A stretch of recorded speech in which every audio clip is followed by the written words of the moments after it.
रोशनियों के शहर में अंधेरे का राज। कराची में बदतरीन लोड शेडिंग जारी है। दौरानिया मजीद तूल पकड़ गया है। लोड शेडिंग के सिताए अवाम का सब्र जवाब दे गया। घरों से बाहर निकल आए, सड़कों पर एहतजाज किया, टायर जलाए, कहा लाइट बहुत कम और बिल बहुत ज्यादा आ रहा है।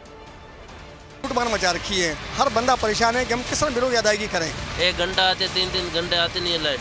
एक ही को का सारा ठेका दे देंगे और जिनके शेयर भी पॉलिटिकल पर्सन के होंगे तो आपको ना तो ये सस्ती बिजली प्रोवाइड करेंगे ना कोई आपको रिलीफ देंगे। रोशनियों के शहर में अंधेरे का राज। कराची में बदतरीन लोड शेडिंग जारी है। दौरानिया मजीद तूल पकड़ गया है। लोड शेडिंग के सिताए अवाम का सब्र जवाब दे गया। घरों से बाहर निकल आए, सड़कों पर एहतजाज किया, टायर जलाए, कहा लाइट बहुत कम और बिल बहुत ज्यादा आ रहा है।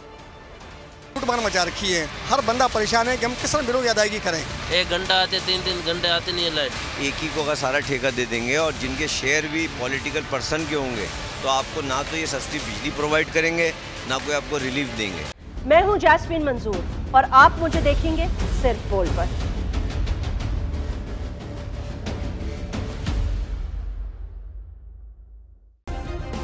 सब्सक्राइब करें और बेल दबाएं ताकि कोई खबर रह न जाए।